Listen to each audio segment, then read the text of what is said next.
je fais une vidéo sur mes bibliothèques parce que j'ai eu pas mal de questions sur le sujet.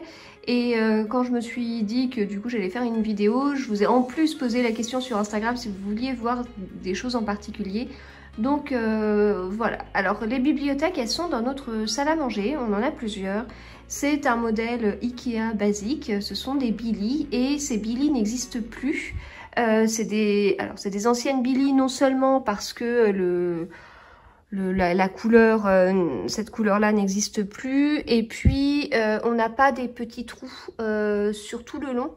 Ce qui fait que, en fait, avec les Billy, il est possible de les customiser, entre guillemets. Il est possible d'ajouter des étagères qui sont vendues séparément. Et en fait, dans les nouvelles Billy, on a des petits trous tout le long, ce qui permet de bien ajuster les étagères.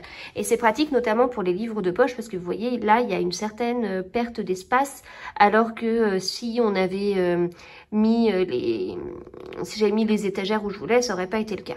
En plus, ces Billy-là, il y a certaines étagères qui sont fixées vraiment dessus. Je ne sais pas si c'est le cas sur les récentes. Mais voilà, donc c'est pas... depuis les Billy, je les trouve quand même mieux que celles qu'on avait. Et dans le fond, on avait aussi...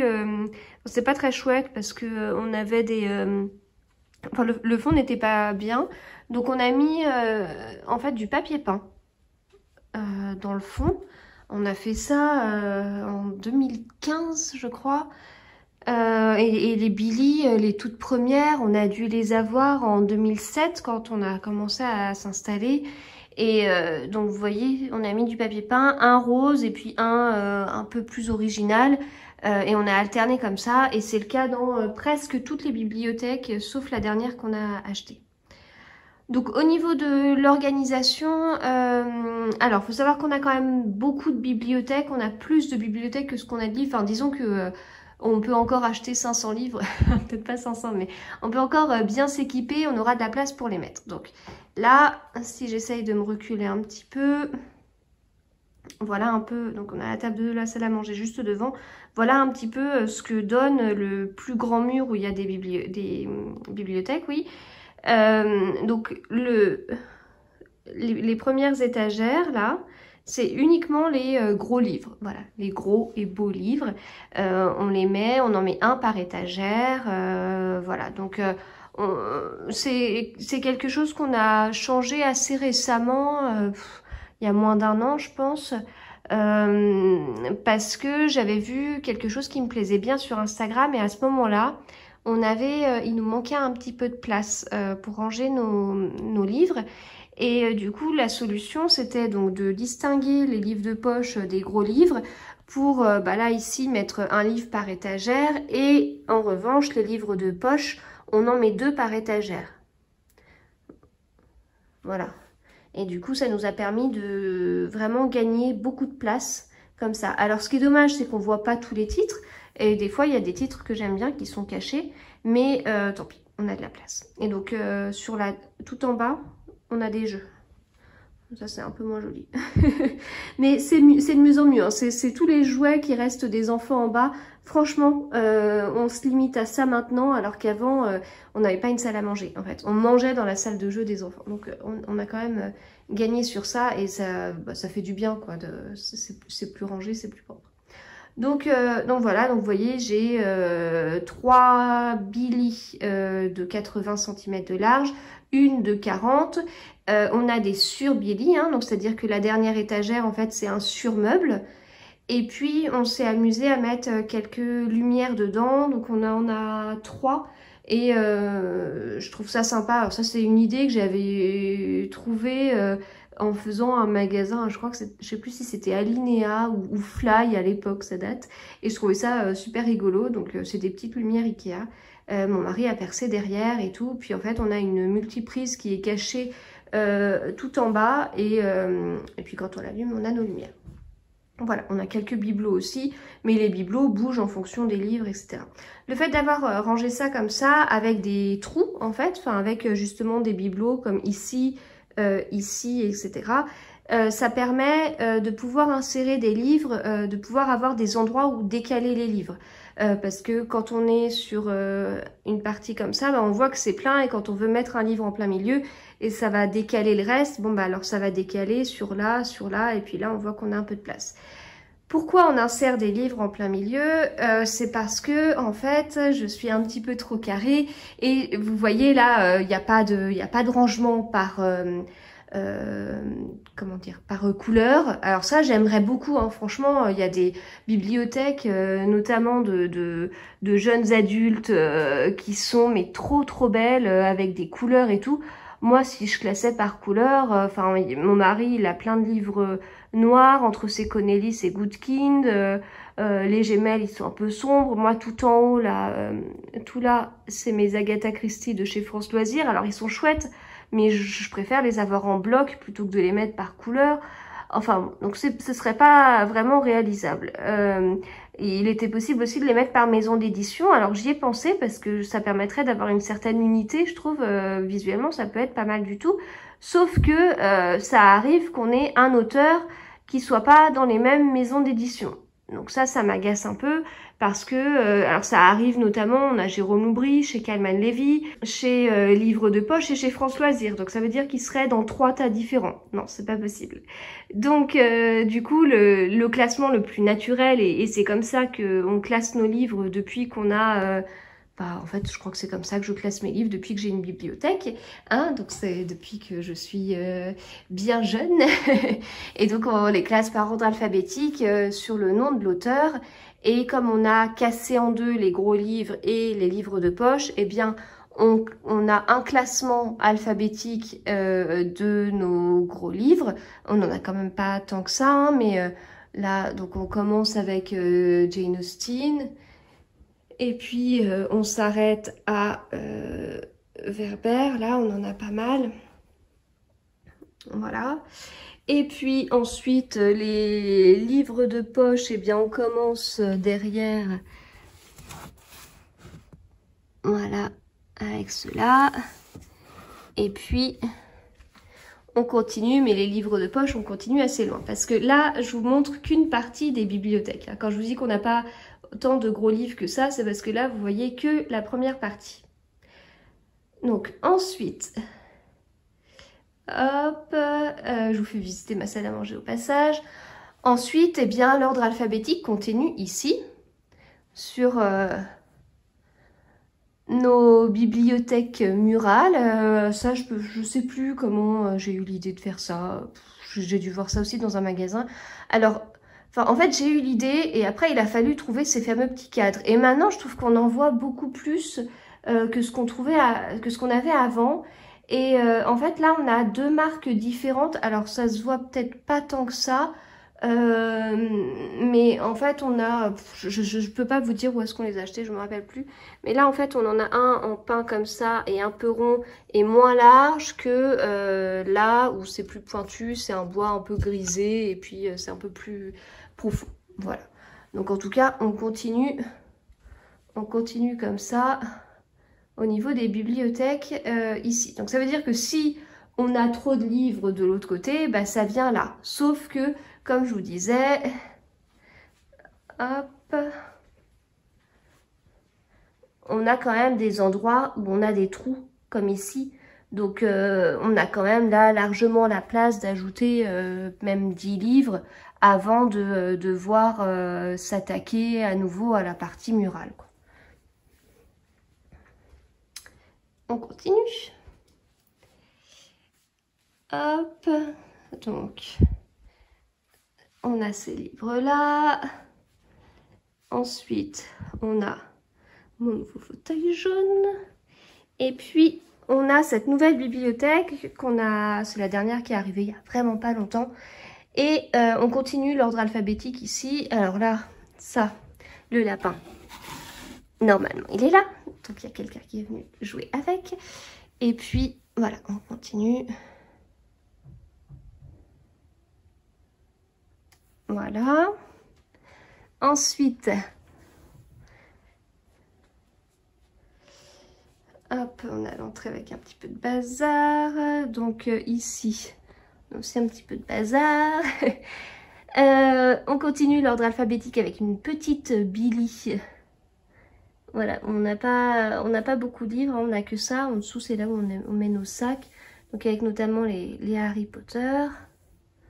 Hop. On continue.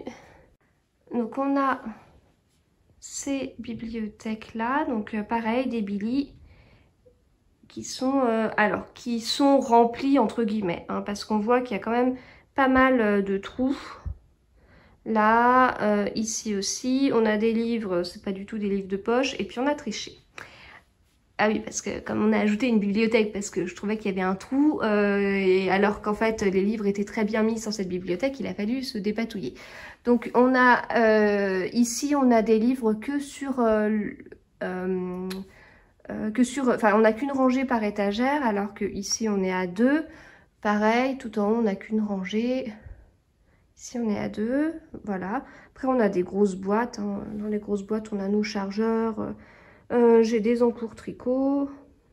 Voilà, ici c'est une petite case avec des livres, plutôt des livres créatifs. Et puis enfin on a cette bibliothèque où pareil on a des trous, mais en fait cette bibliothèque c'est les livres que j'ai à lire. Voilà, et puis ensuite on a à nouveau des petits livres de tricot, etc. Alors il n'y a pas que des livres à lire, parce que ici par exemple, ces 4 là, ce sont des livres que j'ai lus et je les laisse là en attendant d'en avoir assez pour pouvoir vous faire une petite vidéo sur mes lectures. Donc là, comme j'ai arrêté de suivre, comme j'ai arrêté de faire des vidéos mensuelles sur ça, je vais peut-être attendre d'en avoir 5, et puis dès que j'en ai 5, je fais la vidéo, et une fois que j'ai fait la vidéo, je peux ranger ces livres à l'endroit où ils sont censés être rangés. Voilà. Mais sinon, cette rangée-là, celle-là, celle tout en haut, et puis bah, du coup, une partie de celle-là, ce sont des livres à lire. Rien que ça. Voilà, donc tous les livres de poche sont donc ici. Il n'y a vraiment que dans les bibliothèques du fond où on a des grands livres. Alors, dans les questions que j'ai eues, c'est est-ce qu'on mélange tous les livres de la famille? Non. Ici, il n'y a que les livres de mon mari et les miens.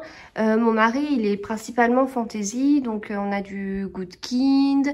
Il aime aussi beaucoup Connelly, que j'ai pas lu. Alors, il y a certains livres qu'on se partage, du style... qu'est-ce qu'on s'est partagé? Là, par exemple, on a les Loubry, les 3 Jérôme Loubry, et puis les Spellman. On a à la fois en poche et puis en grand livre. Qu'est-ce qu'on a pu rire avec les Spellman? Donc il a du Robin Hobb, voilà. Donc moi j'ai du Sophie Kinsella, ça fait un petit paquet d'années que j'en ai pas lu. Gemelle pour mon mari, voilà. Les Werber on les lisait tous les deux. On n'a pas tant de livres communs que ça. Là on a pas mal d'Harlan Coben, mais c'est principalement mon mari qui les a lus. Enfin moi j'en avais acheté 2 au début que j'avais lus, puis j'ai abandonné, puis lui il les a lus, et puis ensuite il en a acheté d'autres. Voilà, donc après on a du Gemelle qui se mêle à du Grimaldi,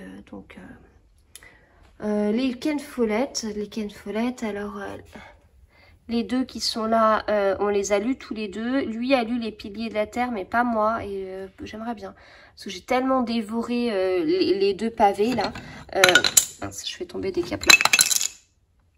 J'ai tellement dévoré les 2 pavés, et puis on a le... Donc voilà, là il y a le 2, j'avais le 3 en poche, du coup on alterne poche et grand livre, mais voilà. Donc bon, on n'a pas forcément les mêmes goûts. Après, quand j'aime bien un livre, j'aime bien qu'il le lise aussi. Je sais que lui lit moins, mais quand il lit, il dévore le livre, quoi. Enfin, voilà, avant qu'on ait les enfants, il avait un rendement de folie.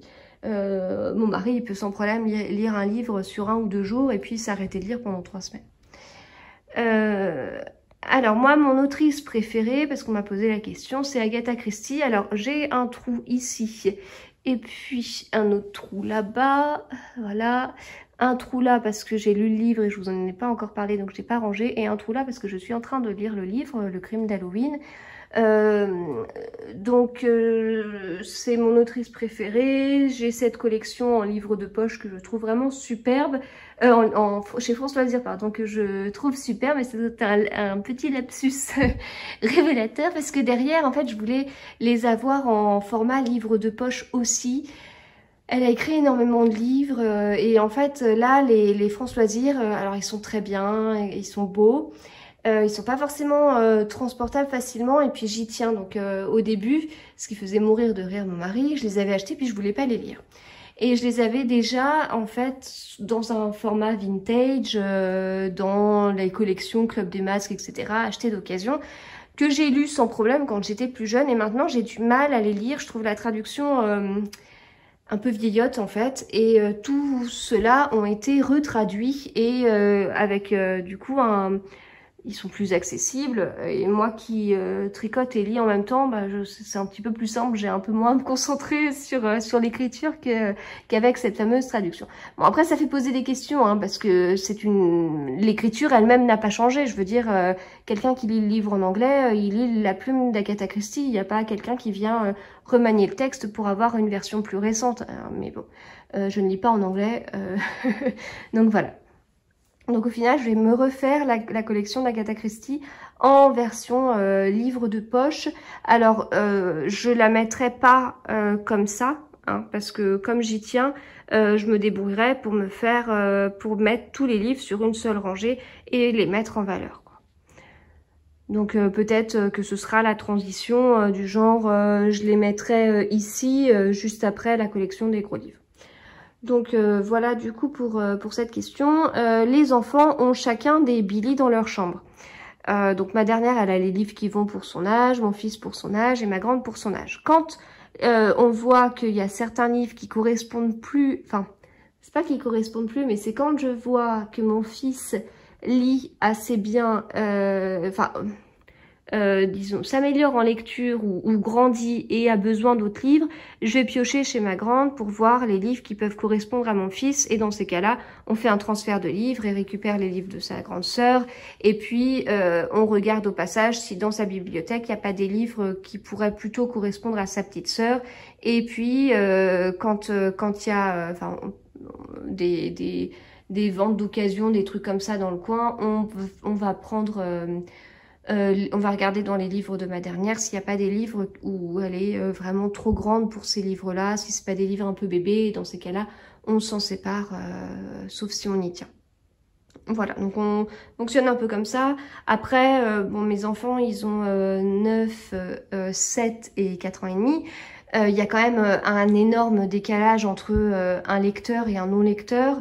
Là, bon, mon fils a des livres où, vraiment de tout début CP, mais quand on lit tout seul, où il les garde, mais bon, il est quand même trop grand pour ça, il les garde en attendant que sa petite sœur sache lire. Voilà, donc il y a tout un truc comme ça. Puis après, il y a des livres où mon fils serait assez grand pour lire des livres que sa grande sœur a, mais c'est des histoires de filles qui l'intéressent pas du tout. Voilà, donc du coup, voilà comment un peu on s'organise en fonction des goûts de chacun et du niveau de lecture de chacun. Alors en question, j'ai eu aussi combien est-ce qu'on a de livres? Eh bien, on a plus de 1000 livres. Alors j'ai arrêté un peu de compter. Bon, je les rentre dans Babelio, mais un peu moins au fur et à mesure que ce que j'ai fait. En fait, j'ai découvert l'application Babelio au mois de mars, avant le confinement, et puis je me suis amusée, c'est vraiment ironique parce que c'est pas rigolo, à rentrer chacun des livres qu'on avait dans l'application, et en fait, je savais pas du tout combien on avait de livres. Avant, je suivais ça, avant d'avoir des enfants, je suivais ça scrupuleusement.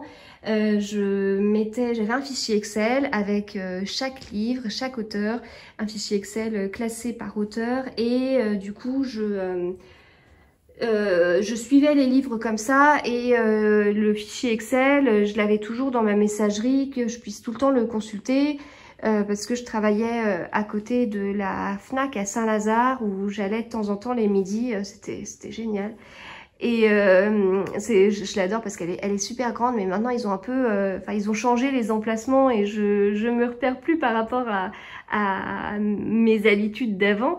Mais en tout cas, il y avait un choix énorme et j'aimais bien moi y aller et puis régulièrement m'acheter des livres. C'était une période où je lisais beaucoup et mon mari lisait aussi beaucoup, bien plus que moi, et je lui achetais des livres, voilà. Donc je vérifiais toujours si je lui avais pas déjà acheté, s'il n'avait pas déjà, ou lui prendre comme il aime bien quand il y a des séries de plusieurs livres, bah, que je lui prenne la suite, mais voilà. Donc on est à plus de 1000 livres, je dirais peut-être 1050 livres. Je compte les livres de la pile à lire, je compte les livres de mon mari et les miens, je compte pas les livres des enfants. Voilà. Je me suis déjà posé la question pour les livres des enfants, mais en fait j'ai aucune envie de les mettre dans Babelio. J'ai pas envie de prendre le temps de faire ça. Et puis comme il y a un côté peut-être un peu plus éphémère, puisque c'est pas sûr qu'on garde tous les livres des enfants, alors que moi je veux garder tous nos livres. Bon, voilà. Au niveau des livres, donc là les Agatha Christie par exemple, où j'ai j'ai 2 histoires de romans par livre, je compte un livre. Voilà, je compte vraiment le livre physique. Quand je rachèterai des Agatha Christie en livre de poche, je compterai un nouveau livre, même si le titre est 2 fois dans la bibliothèque. C'est vraiment le nombre de livres au sens physique. Si on a une intégrale, au lieu d'avoir 2, 3, 4, 5 petits livres, je compterai un livre parce que c'est une intégrale. Après, mon plus ancien livre, alors le plus récent, j'ai reçu les deux livres d'Albert Michel qui ne sont pas encore sortis, donc on va dire que c'est ceux-là les plus récents. Les plus anciens, eh bien, c'est certainement des livres des livres étudiés en classe. Là, par exemple, j'ai Sénèque, les lettres à Lucilius que j'avais étudié en latin en terminale, mais je dois avoir encore plus ancien. Si, le Comte de Monte Cristo. Je dois avoir, bah alors celui-là, le Comte de Monte Cristo ici, c'est peut-être l'un des plus anciens. On me l'avait offert, je ne l'ai pas lu, mon mari l'a lu et il a adoré. Bah voilà, ça typiquement, ça c'est un livre que j'ai étudié en 3e, le Comte de Monte Cristo, mais ce sont des extraits, bon voilà. Donc ces petits livres, je les garde aussi. Parce que voilà, je trouve que c'est un livre. Justement, dans ce style de livre, il y a aussi Le jeu de l'amour et du hasard que j'avais lu en première et que j'ai lu 5 ou 6 fois. Et puis derrière, on a là des Molières. Alors c'est peut-être eux en fait mes plus anciens livres. Parce que ça, Les Fourberies de Scapin, je crois que je devais être en 5e. Il y a aussi derrière là Les Pagnols, Le château de ma mère et La gloire de mon père, qui datent peut-être bien de la 6e. Donc plutôt des livres du coup scolaires. Ah bah d'ailleurs je tombe sur Maupassant, La peur, que j'avais lu en 4e en classe. Et puis alors j'ai pas ici, mais en haut j'ai tous mes livres vintage Agatha Christie, avec notamment 10 petits nègres, qui maintenant s'appelle Ils étaient 10. Et celui-là, j'avais étudié en 4e, et c'est celui que je considère... Alors, je ne l'ai pas dans ma bibliothèque, donc c'est pas le plus ancien livre de ma bibliothèque, mais c'est celui qui a le plus ancien, qui a vraiment de l'importance pour moi, parce que c'était la première fois que je lisais un Agatha Christie, et on voit où j'en suis autant d'années après, quoi. Voilà, donc si vous avez d'autres questions, n'hésitez pas. N'hésitez pas à me dire aussi comment vous vous organisez dans vos bibliothèques. Est-ce que vous avez aussi l'ordre alphabétique comme ça ou pas? Bon, moi je dois vous avouer, alors ça fait très psychorigide, hein, mais vous voyez là, je cherchais justement, je voulais vous montrer Jeu de l'amour et du hasard de Marivaux et des Molières. Bon bah du coup l'ordre alphabétique aide à s'y retrouver dans ces 1000 livres, hein, sinon j'aurais du mal. Surtout qu'ils bougent assez régulièrement, parce que dès qu'on a, comme je vous dis, des nouveaux, bah, il faut bien les décaler. Donc n'hésitez pas à me dire en commentaire comment vous vous débrouillez, et puis je vous dis à bientôt.